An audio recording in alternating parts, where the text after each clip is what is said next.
Black History Month, the American College of Trust and Estate Counsel, or ACTEC, presents a mini documentary that offers searing insight into the enduring legacy of slavery in the personal histories of many African American families in this country. We invite you to join us in hearing from ACTEC fellow Terry Franklin as he shares the powerful story of how a last will and testament from 1846 played a critical role in freeing his fourth great-grandmother, Lucy Sutton, and her family from slavery. Hi, I'm Terrence Franklin. I'm a fellow in the American College of Trust and Estate Counsel. And I wanted to talk to you a little bit about why it is that it's important for everyone to have estate planning, and particularly why it might be important for people of color and especially African Americans.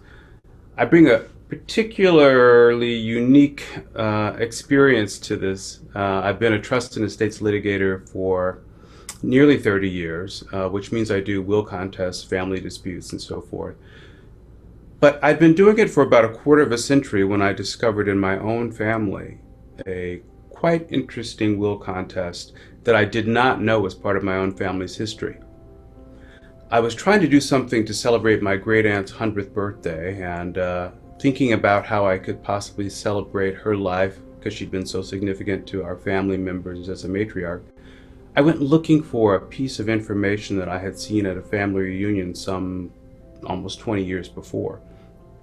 And what I'd seen in that set of reunion materials was a typed up portion of a will that indicated that a man named John Sutton, who was of sound mind but infirm in body, was setting about to create his own new will.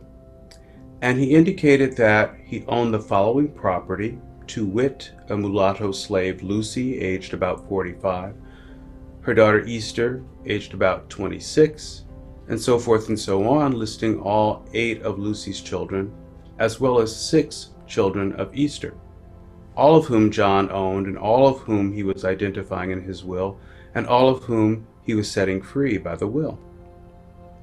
Now, this was typed up in a little bit of family reunion materials back in 2001, and in honor of my great-aunt's 100th birthday, I set about trying to see if I could track down the original copy of the will. Being a fellow in ACTEC, I was able to access resources including the names of people who were in Duval County, Florida, which is where the will was recorded. And I called a couple of lawyers there to see if possibly they might be able to help me track it down. Well, the first lawyer that came back to me told me that there was a fire in 1901 that destroyed all the records in Jacksonville and that I was probably not going to find anything. But the second person that called me was a paralegal. And I explained to her that I was trying to do this for my great-aunt's 100th birthday and that she'd been the person who had walked 14 miles each way to get her degree from Southern Illinois University. And she was a really special person in our family, and I told her that I knew that there had been the fire in 1901, so it was unlikely that I was going to be able to find the original will. But the paralegal said, there was the fire, but let me see what I can do. Well, by the end of that day, I had an email back from her that indicated that she had found a John Sutton file, and she wasn't sure if it was the right one, but she would have it by Friday of that week. And this was the week I was going to be flying back to the Midwest for my great-aunt's 100th birthday. And that morning, when I got up and went to the office, I had an email from the paralegal, and she said, we found it. We found the right will. This is it. And she asked me what I wanted to do. And I had her take photos, and she sent me across time, 170 years, across the ages, and across the internet. I got this image of this document, and it was red wax sealed before the days of lick'em stick'em envelopes, and it was written on in handwritten fine script by an attorney named Gregory Yale, who drafted the document. I suddenly had this image that was in my hands that I could see and visualize and imagine this story about this white man named John who owned this mulatto slave Lucy and her 8 children and her 6 grandchildren. And to me, it suggested that perhaps this was a family. As I did research over the next few months and tried to understand what the meaning was of this relationship, and wrote an article and got some inspiration from other people, I came to understand that, in fact, John and Lucy probably did have a family. And as I began to outline the ideas for a novel that I wanted to write, I decided to write in a will contest because that's what I do for a living. And they always say, if you're going to write something, you should write what you know. And I invented a character named Eustace, because it seemed like a good old-timey name, who was John's brother, who challenged the will and tried to keep the family in slavery. And I began taking notes and outlining this whole concept. And about 6 months later, I was at a conference for ACTEC in southern Florida, and I suggested to my partner then, and now my husband, Jeffrey, that we should drive and see the will itself. So Jeffrey and I decided to make the drive from Marco Island, which is in the south part of Florida, all the way up to Duval County, where Jacksonville is, which is where the will was recorded.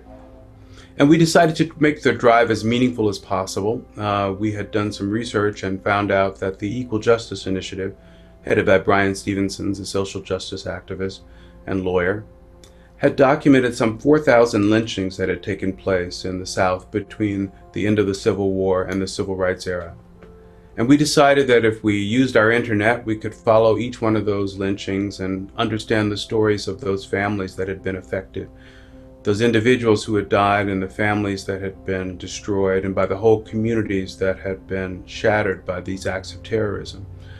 And at the end of our drive, 125 lynchings later, we made a donation to the Equal Justice Initiative as a way of pushing back against the racism that is such a part of so much of American law.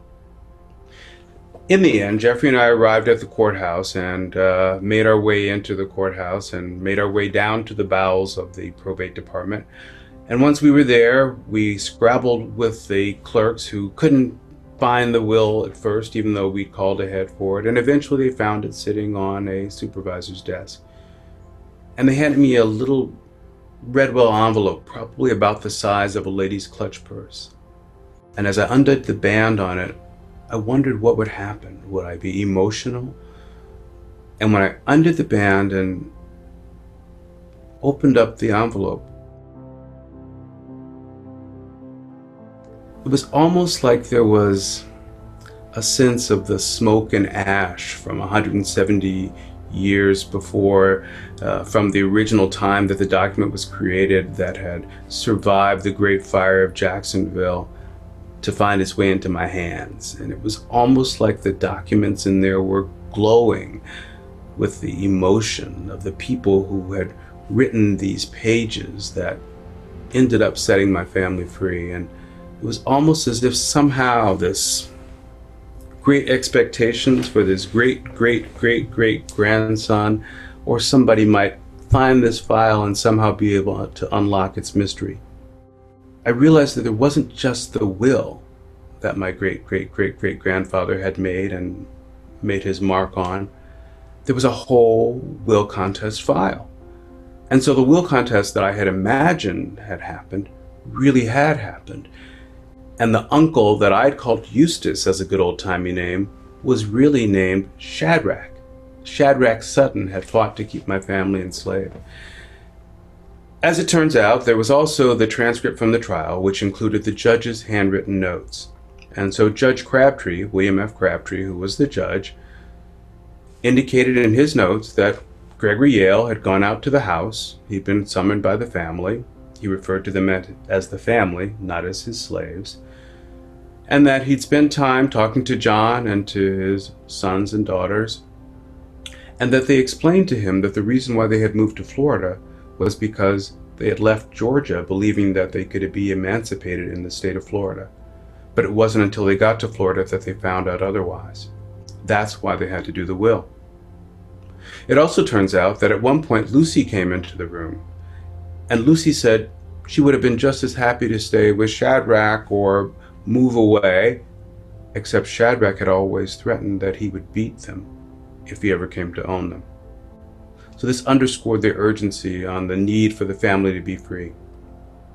As it turns out, on March 10th, 1847, Judge Crabtree banged his gavel and ruled that the will contest was invalid, that the will itself was valid and was upheld, and he ordered Shadrach to pay $28.08 in court costs.